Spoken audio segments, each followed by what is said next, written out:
Welcome to the Sensitive Mind Show. Your purpose in life as a sensitive is to experience the deeper parts of the mind, to move beyond fear and to manage your energy, no matter the circumstance. I'm going to show you, as a sensitive, how you can maximize your talents and feel comfortable in your own skin. For show notes and to join the conversation, visit heidisawyer.com/mind.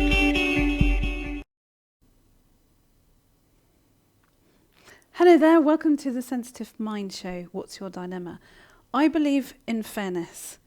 Because the way the world is structured though, kind people get to feel that they have to fight harder for fairness. Those good and kind people feel they have to work harder.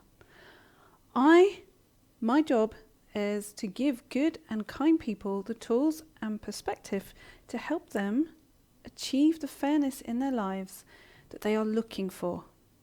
Now the key is to stop wishing things were different. Start creating that difference in your life. If you're like me and believe in fairness, you're not wrong. You're certainly not broken. There's nothing wrong with you. All you are is an intuitive, sensitive person. So, if you haven't already, read this, because you may well find it changes your life.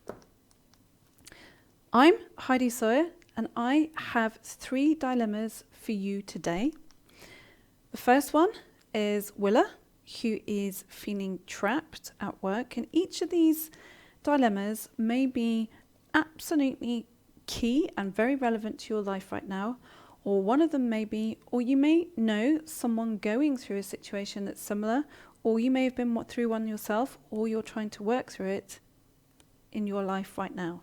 So the first one is Willa, who's feeling trapped at work. So we're going to be looking at that one and looking to solve that one.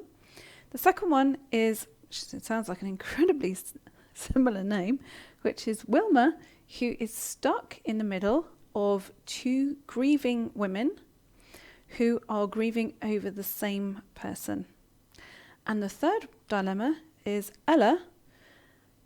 The big question for her is, how does she deal with her man-child ex? How does she deal with that? So the first dilemma, let's go into it. And the first one is Willa's work situation. Okay, so what is the situation? What is it that's going on? Well, the first thing is that it's really about poor management and communication. So what's the situation? I've worked in a job for the past 4 years that has been physically and emotionally draining and has resulted in several medical leaves. It was supposed to be a new program with lots of innovations. However, it's become one of the most repressive jobs that I have held as a professional. There has been poor management, many staff changes, and very poor communication. I've been applying for jobs within the company and have had interviews, but have never been offered a job despite my extensive resume. Okay, so what is the complication? What is the thing that needs to be worked out as far as Willa's situation is concerned? This company pays good wages and benefits along with having many job opportunities. The problem is that a reference for a new job must come from a previous manager. I feel that my last 2 managers have blackballed, as in rejected me, and the only way out of the current job that is so demoralizing is to quit. I have tried to find jobs outside of this company without success. So the complication is that we're looking at is that how does Willa change jobs? Okay, so the question is, how can I exit this job because it's ruining my health? Basically, that's what the question is. So, hi Heidi, help. How can I move forward out of this job which is draining my health to one that utilizes my talents and abilities?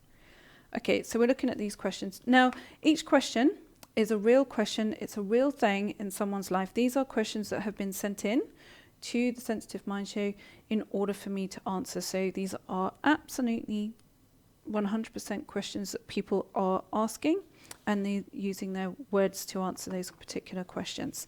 So we have 3 people in this situation that we're going to have a look at. So we're going to have a look at Willa herself, and then we're going to have a look at 2 of the ex-managers. Okay, so I've got the ex-managers here, John and Sam, 2 male managers, who are the ones that have been causing the issue. So the key thing here is we're going to have a look through the tree of life and Willa's life codes and these 2 ex-managers, their particular life codes, to see what the issue is. So what it is that keeps creeping in to Willa's life, as in something that is perhaps knocking around in her unconscious. So it's just sort of floating around in her unconscious world. So this year we are in a 9 vibration. Okay, so we are the year of the 9. This year right now, 2016, we're in this year where everything that is hidden starts to come to light. So some of these things people have been trying to keep tucked away for a long, long time.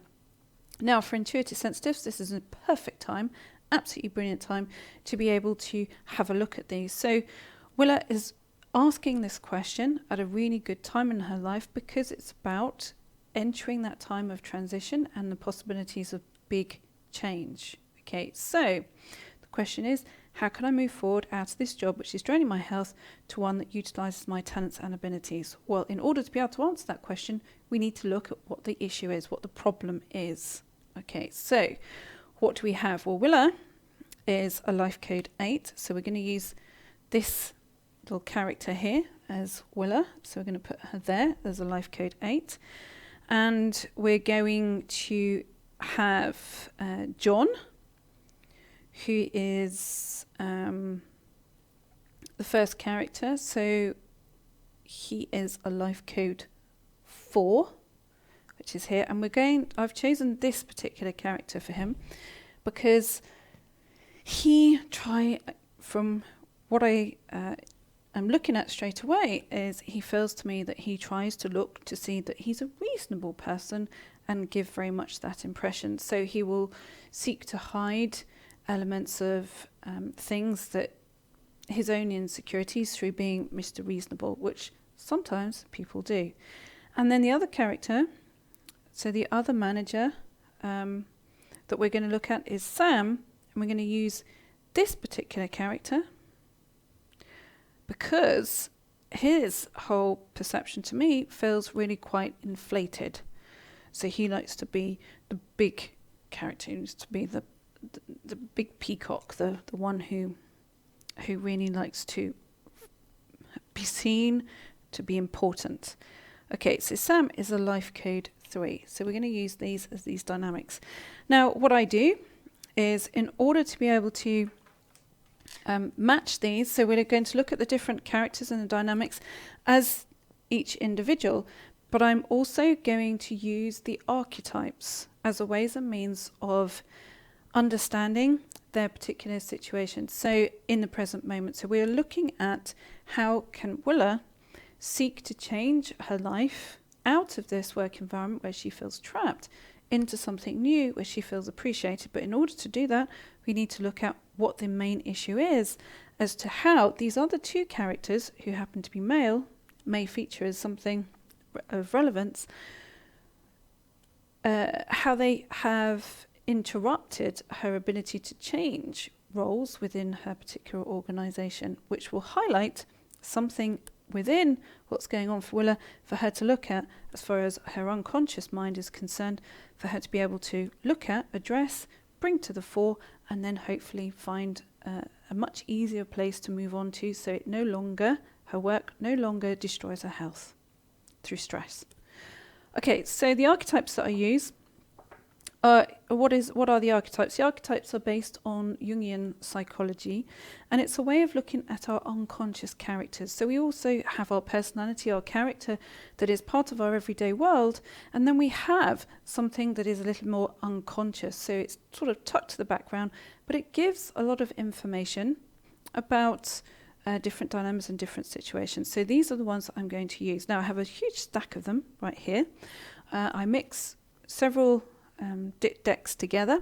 so that we can have a very full picture as to what happens as far as that's concerned. So the first one I'm going to do is think in my mind about Willa's situation and how she can, what it is she needs to become aware of in order to be able to change it, to come out of a situation where she feels trapped into a situation where she feels comfortable and able to move on. Okay, so I'm thinking of Willa right now as I'm moving this huge pile of cards around. Okay, and then what I do, I've got them upside down, so I'm not choosing. There's no, I'm not choosing with my conscious thoughts. And let's have a look to see what we've got. Okay, so thinking of Willa and her situation. Okay, which is really interesting. What we've got, first of all, this is what's called the femme fatale, which I will explain in a moment. And it's quite interesting. It's going to be interesting to see how this pans out. And then we're going to look at manager number 1, which is John. Is that life code 4? Okay, and why? Aha, I've got an answer already. Okay. And then we're going to have a look at Sam, which is the other manager, which I suspect Sam is the manager that was from a while back rather than the most present one. Doesn't say here exactly in which order, but I suspect that Sam was the one further back because it's referred to as the second person.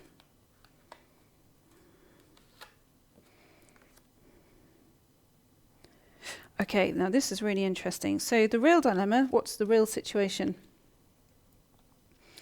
Okay, so the real situation is that as a life code 8, so Willa's view will be that she's very practical, very aligned with things. No doubt someone who thinks very deeply and is very,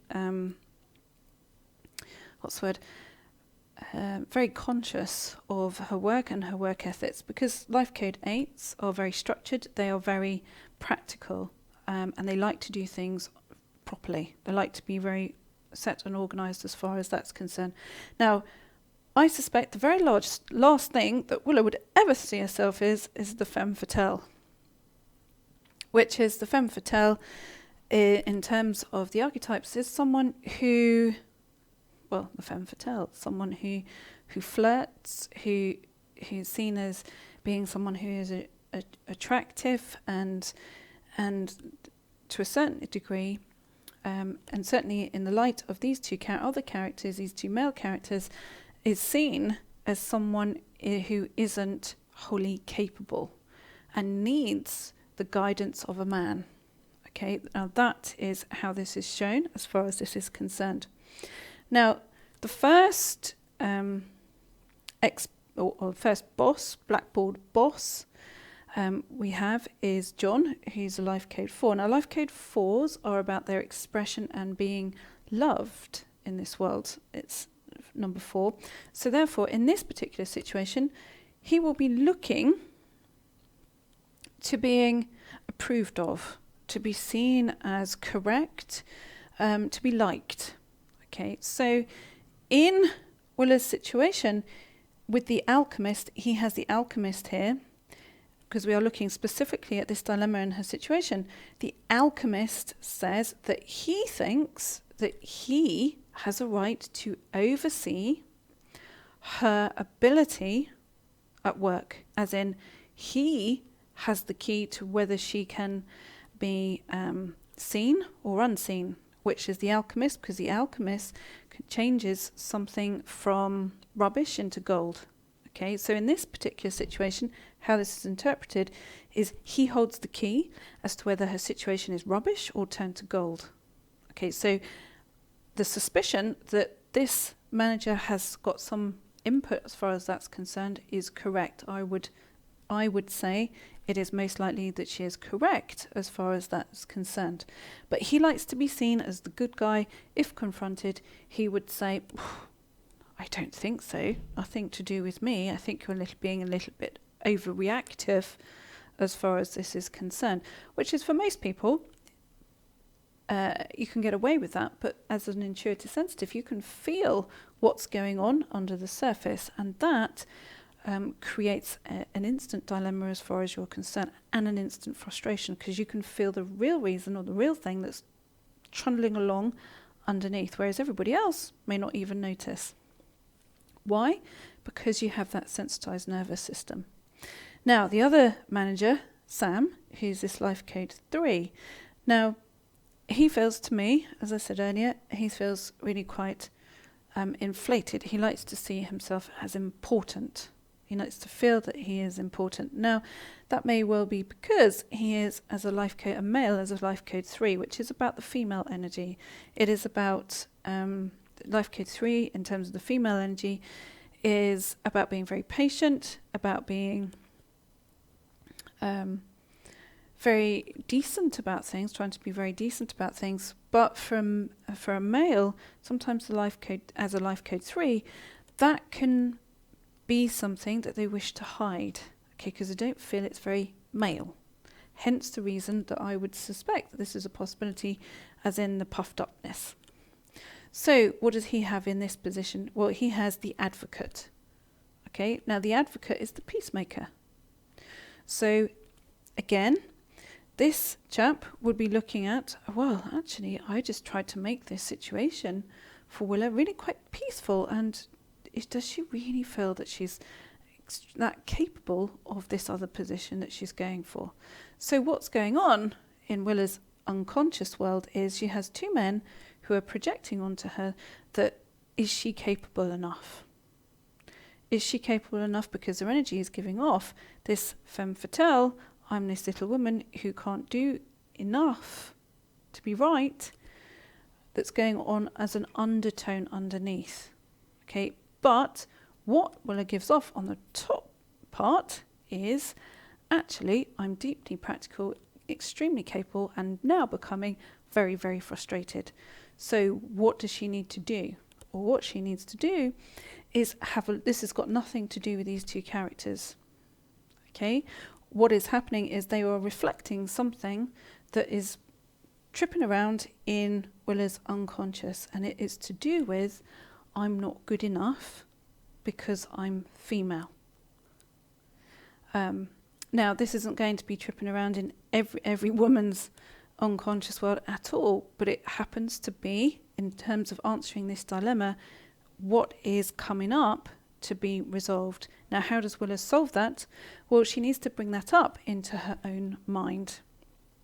Okay, back in her own mind, what is this? Where does it come from? Who was the first person that didn't think that she was good enough as a female? And that, if she remembers that, recalls that up to the surface, she will then disperse this energy and then start to see much clearer path forward in her life as far as her working position is concerned. So, as we go into the next area, if so far you like the life codes and the archetypes, then you are absolutely going to love receiving my 2 monthly predictions. The first is a group reading, which is up the consciousness line of the Tree of Life, using the archetypes and using these archetypes as a guide to the months ahead as an intuitive sensitive person. The second is a specific prediction to your own individual life code number. And you can see examples of this and then sign up to have these sent to you to your inbox every month by visiting www.life-codes.com/free. Okay, and then you will be able to sign up there for your free life code predictions and to work out which is your specific life code. So we go into dilemma number 2. So we clear that for dilemma number 1.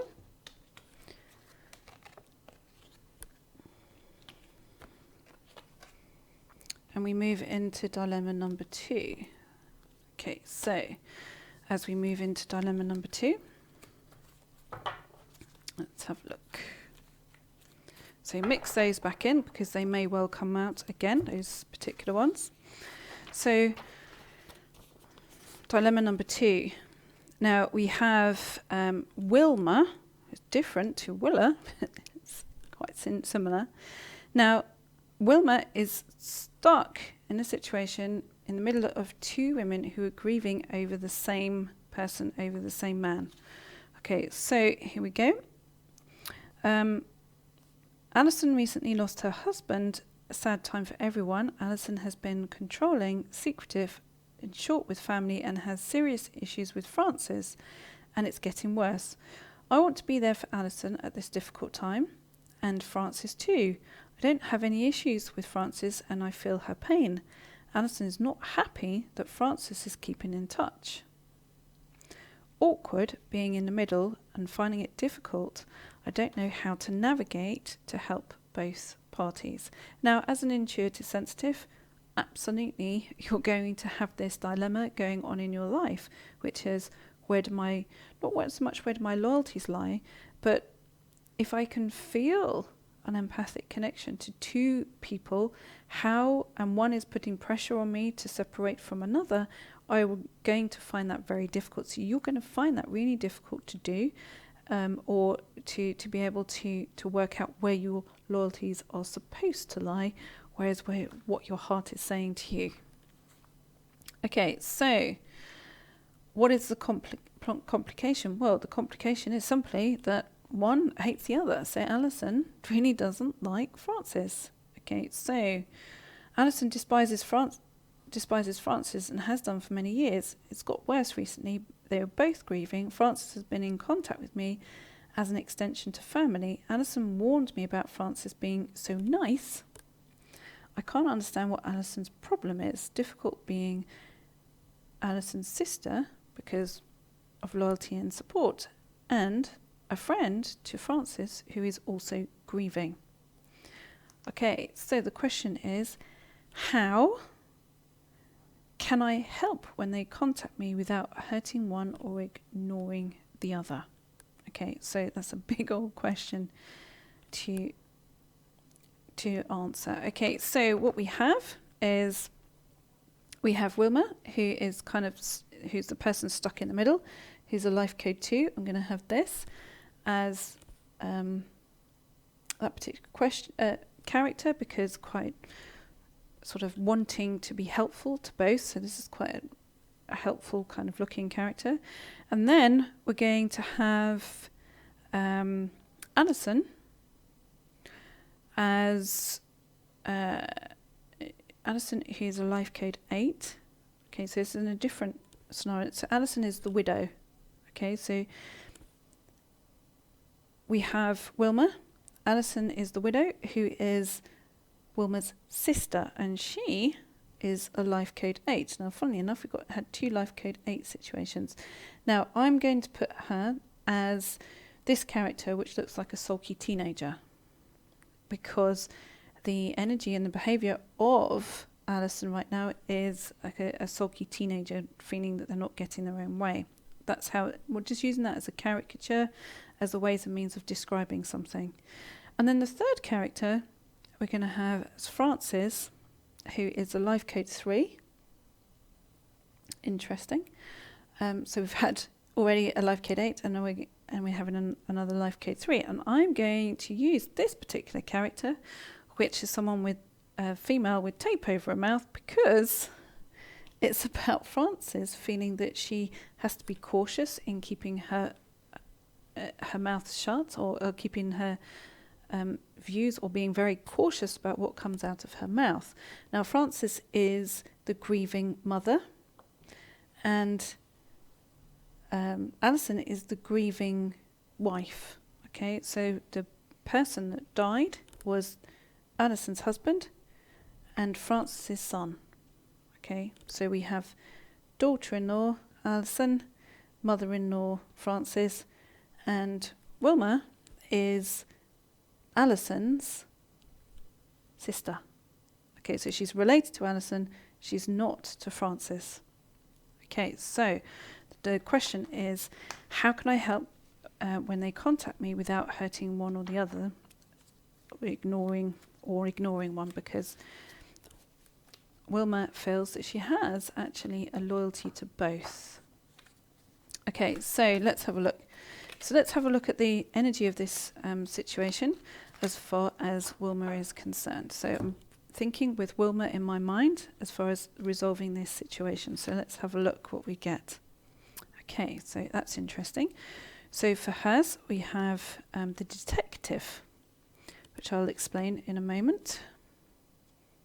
So she feels like the detective, and that's not unusual for an intuitive sensitive.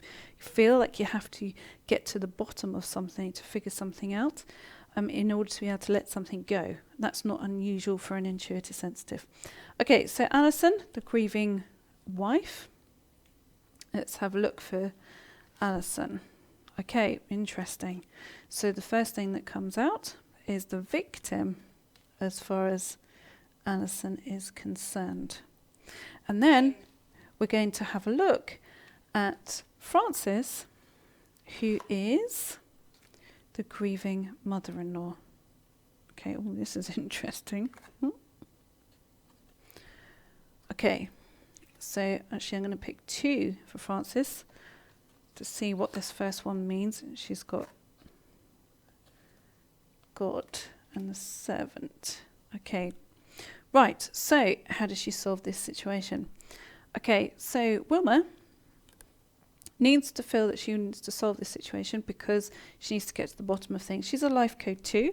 211s are very intuitive, very psychic often, and really feel quite a strong need to find a balance often. Often not always, but really do feel quite strongly. And in Wilma's situation, I would say that this is true. We have Alison as this life code 8, and as I say, I've chosen her as the character as the sulky teenager, and as that life code 8, she'll want to be very rigid, very set in a particular path. Life code 8s can be, especially when they want to be difficult, they can get very stubborn, extremely stubborn. So Alison wants to be very stubborn in her view of her ex-mother-in-law, because obviously she's a grieving widow. And then we have Francis, which is as a life code 3. Again, the female energy, very patient. 3s try to be very patient until they feel that something is pushed, and it's pushed hard. So how does Wilma sort this situation out where she can be present for both people who are going through this process? Right, well, Alison is stuck. Okay, Alison is stuck in the position of seeing herself as the victim and is very much in the grieving process. So she will be very difficult to communicate with at this particular moment in time. Very, very difficult as far as that's concerned. She will feel that she's very firmly in that grieving process and feels that she needs to own that and be in it, and she'll be stubborn about seeing any other viewpoint from any other perspective. So it's no point in even trying as far as that's concerned.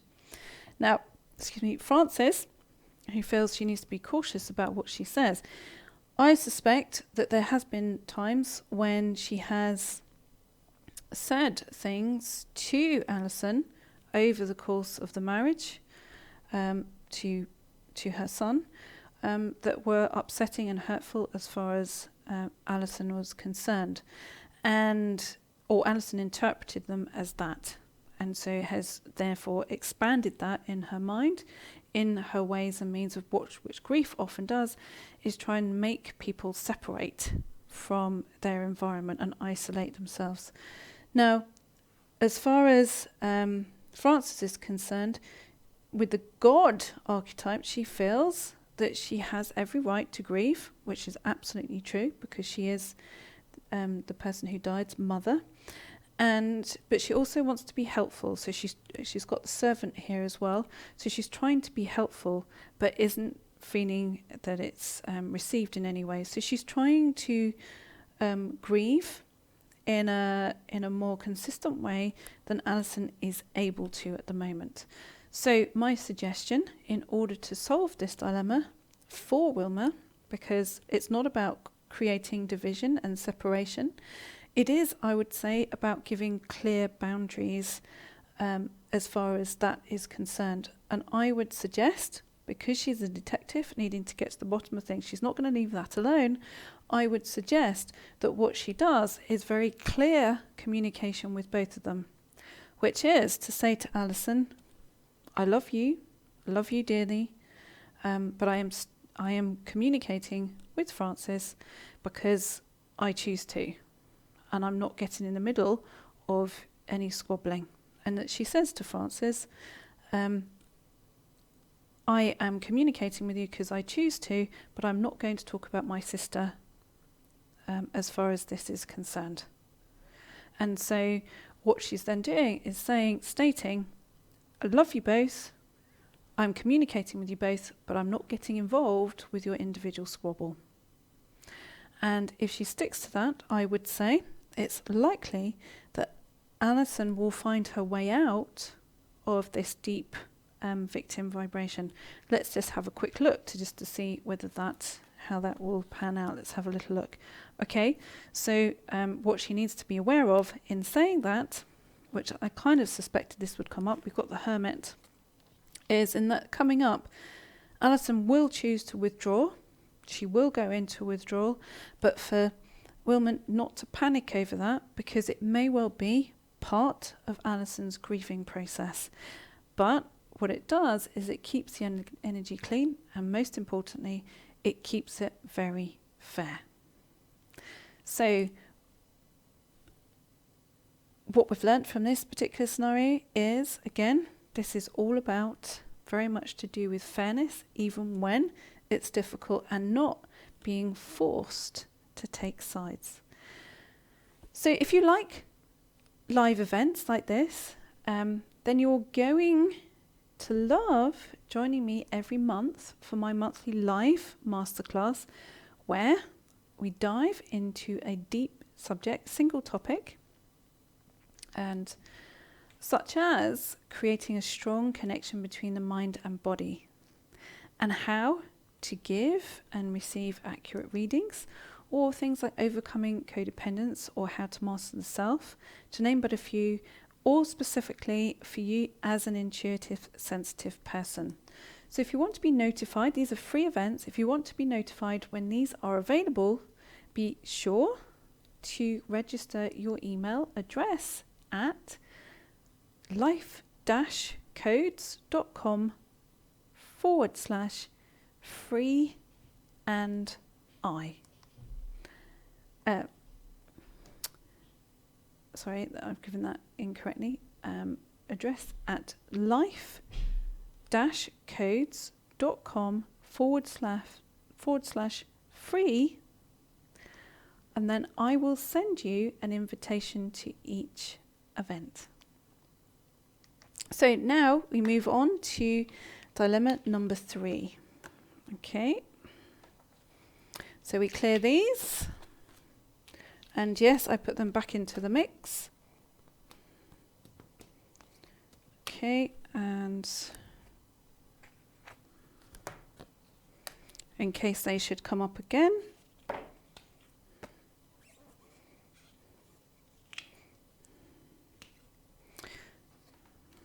Right, so we move into number 3.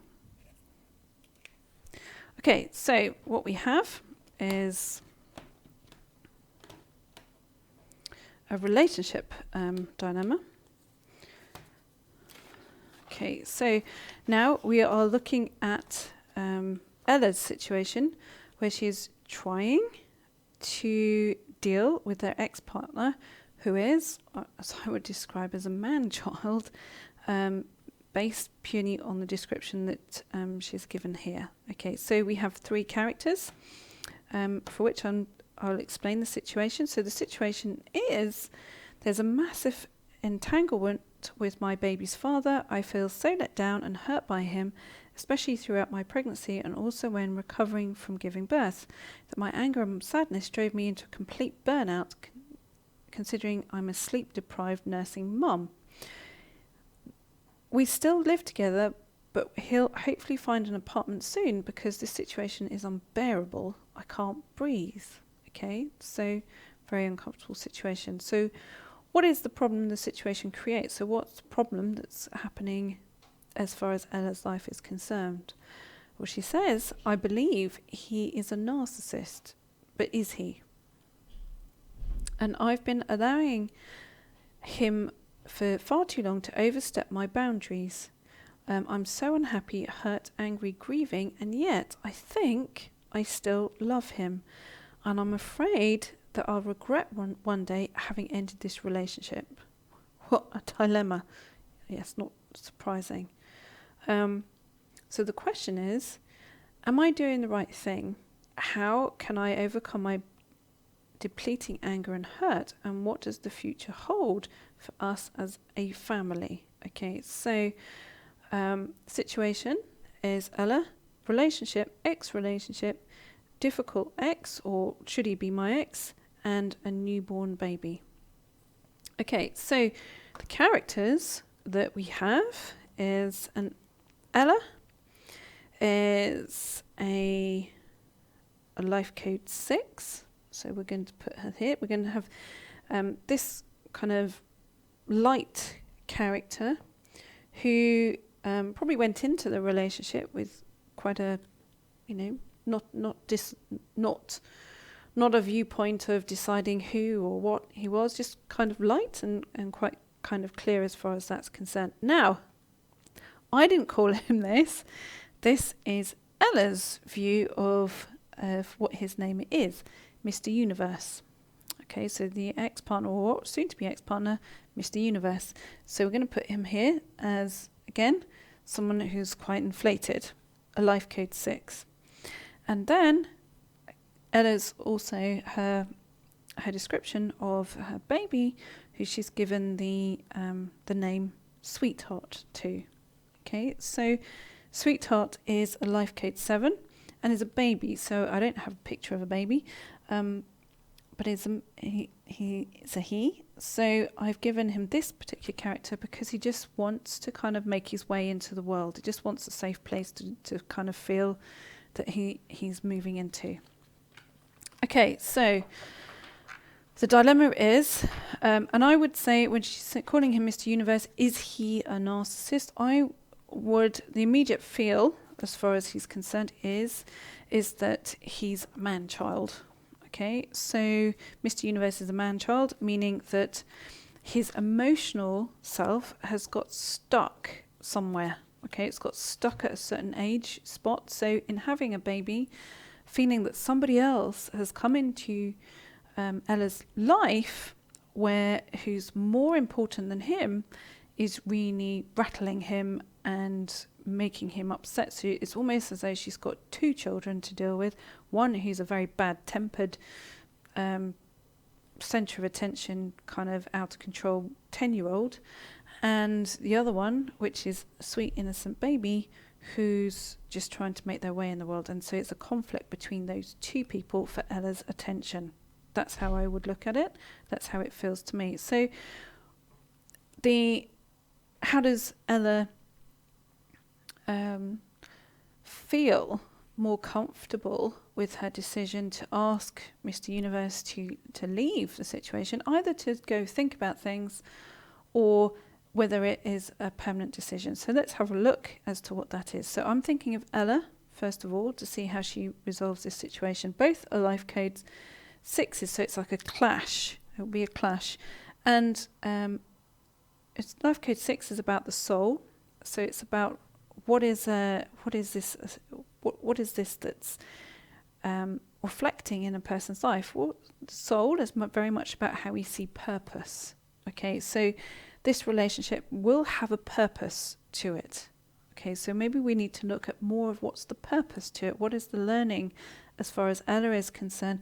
And what is the dynamic for all of them to be learning, whether they realise it or not? Okay, so let's have a look with that in mind. And we'll look at Ella first. Okay, interesting. First thing that we have come up, and this is for Ella, is that she has the mediator. Now that's really quite important. So I'm going to put that there to reflect Ella's scenario. And now we're going to have a look at Mr. Universe. Okay, and oh gosh, couldn't pick these if you tried. Interesting. So what comes out for him is Destroyer. Really interesting.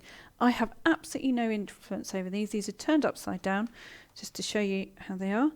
I have them on my desk. I've shuffled them, moved them around, and then I choose them from upside down. I haven't looked in here before for each situation. I'm doing this fresh and live, completely live. So this is really interesting. Okay, third one for the baby, okay, which is Sweetheart. Let's have a look. Oh, quite sweet. She comes out as the prince. Okay, so prince comes out as a prince. So really, what this tells me in terms of the archetype straight away is Sweetheart is kind of kept out of this. It's not part of his development process. In fact, he feels to me that he's come into this world as a very kind of peaceful person, very peaceful. Okay, he's a baby right now, but he's a peaceful person and will be seeking peace in his world. Now, as a life code 7, his emotions are very open. Okay, so he will be very much someone who can absorb emotion, and highly an emotional person. So Ella, in seeking to protect his environment, is very astute as an intuitive sensitive, feeling that that's what she needs to do, even if it goes against the grain of what she feels right now, in that she feels even a love-hate situation with Mr. Universe. Okay, so what has she got going on? Well, she feels that she's a permanent mediator. So what Ella needs to look at back in her life, again, because it's a 9-year, and we're looking at what's tucked away, kept secret from you, and where it comes up and to resolve, is where she's felt that she's always needed to be the mediator in life, the person who solves situations, who becomes one who has to pretty much babysit adults.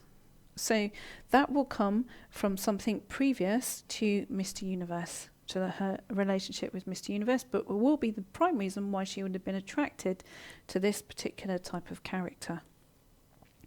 Now, what do we have for Mr. Universe? We have the Destroyer. So she's asking the question, am I making the right decision to ask him to leave, to move out, to go, or am I going to regret and I think that this is going to be my only chance at a relationship, because sometimes he can be decent, sometimes he can be nice. That will be what she's thinking.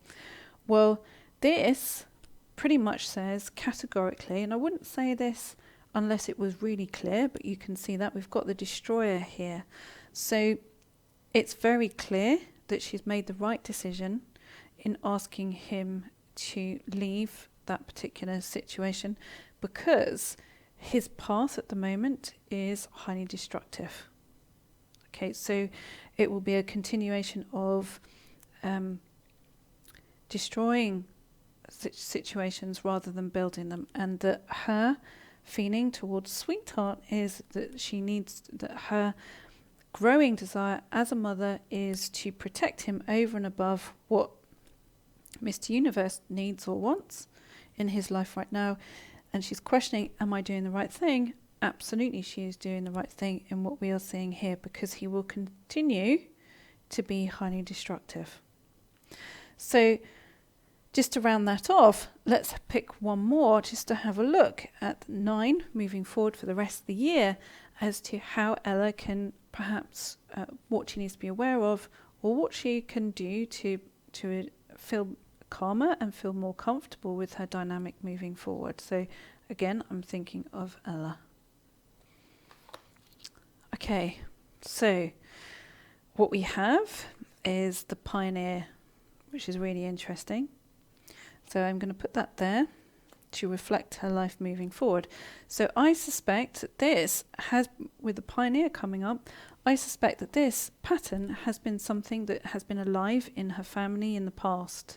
So there will have been some dynamics similar to what she is experiencing right now that have occurred in her family in the past. And now this pioneer here is suggesting that she needs the courage to do something completely different to maybe some of those patterns that have occurred as far as family history is concerned in the past, either in her family history or in Mr. Universe's family history, which has been disruptive, and continuation of that disruption. And she is to have the courage to be that pioneer to change that, and that she is that pioneer and she does have that courage to change that. So, as we come to the end of the 3 dilemmas for today, I'll see you next week for more of your dilemmas, but let me leave you with this. For more great free content designed to support your purchase of my book, Highly Intuitive People, 7 Right Brain Traits to Change the Lives of Intuitive Sensitive People, please visit finallyfeelunderstood.com. There you can subscribe and download for free the meditation specific to today's episode. If you have already read the book, then it's time for you to receive exclusive access and support from me and your fellow intuitive sensitives as we go deeper together along this proven 7-step path by joining us in my monthly membership program called Heidi Circle. There you can ask me anything in a safe and private environment, and I will answer you live. Join us today by visiting healmyinnerworld.com.